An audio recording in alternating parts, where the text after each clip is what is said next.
So for step 42, installing the battery pack, well, you can see that we need to slide the battery into here and then we put the cover on. But if you remember, the speed controller, the ESC, is farther back. It's where it's supposed to be, but the connector isn't that easy to get to. So we're going to end up doing something like basically taking the body off and connecting it as well. Just because it's going to be hard to try and connect it from underneath. Now, because of all of this, I think we're going to do step 43 as well, because obviously once we've got the battery in place, we have to attach the connector here that actually helps stop the plate from sliding in and out, and that's why they're using this snap pin to help with that. So this is definitely an update from the original Hornet. So I'll set this up and we'll do steps 42 and 43.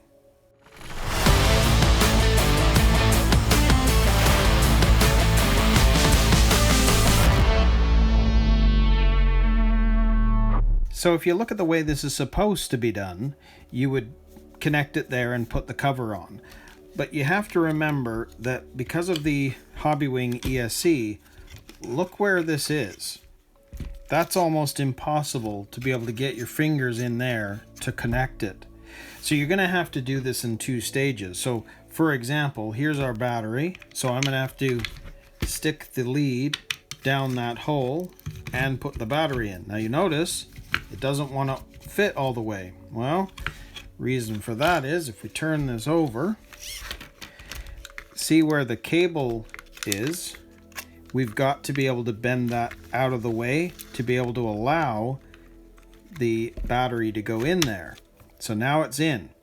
So now I would turn this over and we'll slide this cover on.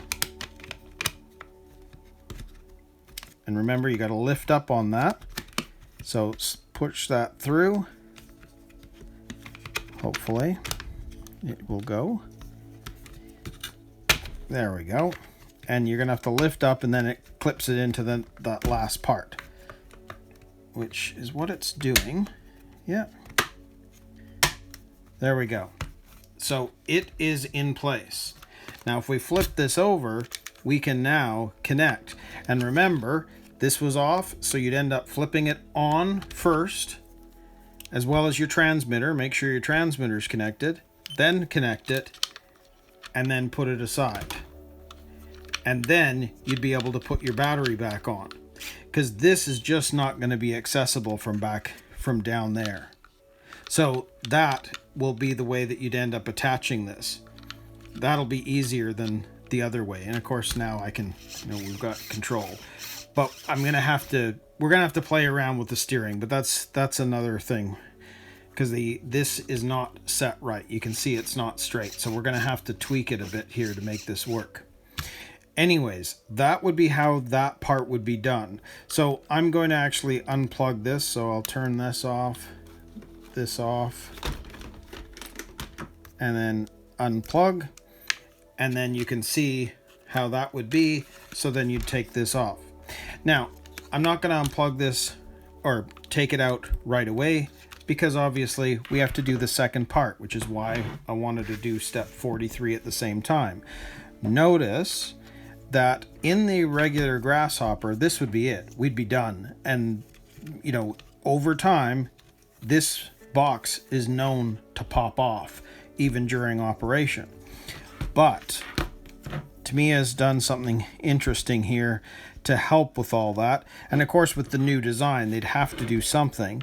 But you can see that we had this pin that we put in near the beginning of all this. So you put in an O-ring, slide that over top, and then we have this battery door piece that is basically going to sit over top of all of that, just like that. It just fits on top and in between. And now we have this snap pin that's going to go in there. Now the battery door, it's impossible for this to come off during operation. So this is a pretty cool design, just to make sure that the battery door doesn't open on us. So we're, this is the new way of doing it. So if we wanted to get the battery out, which we'll do now, we can remove the snap pin.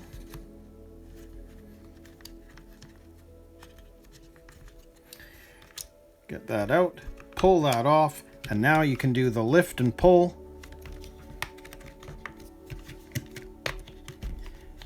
And now we can get the battery out.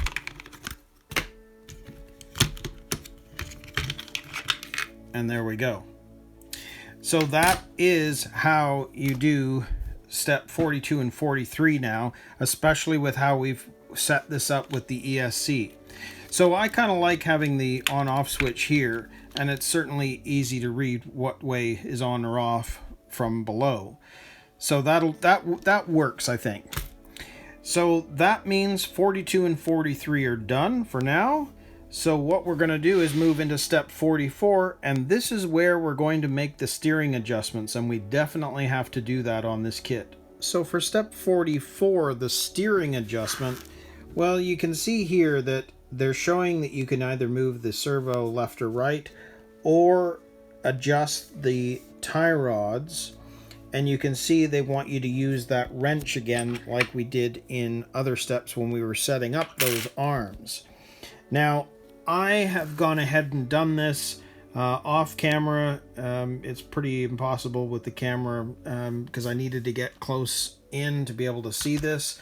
But I don't know if you can tell, but the tracking now is straight. So for whatever reason, this one was doing pretty good. It's got a slight toe in. This one was way off to the right. So in order to adjust this, in the, with the older models, you'd have to pop off a ball connector and then make an adjustment on either side. Well, the way these things work this time is because this now has this knuckle right here. That knuckle there is able to be adjusted with the wrench right here. So obviously the way this would work is if you've got too much toe to the right, you can use this wrench to go in there on the turnbuckle and then turn it down, and it will lengthen the rod. If I go the other way, it will shorten the rod. In my case, I had to lengthen it, so I had to turn it to the down basically. So if the wrench was here, I would be pushing down on it to lengthen the rod and give it that extra boost. So if you look at the way this is sitting now, those wheels are straight. So that means that the chassis itself is complete. We are ready to go on chassis wise. So now we can move on from step 44 and we can start getting everything ready and prepped to go into step 45, making the holes on the body, and we'll now be into bag D.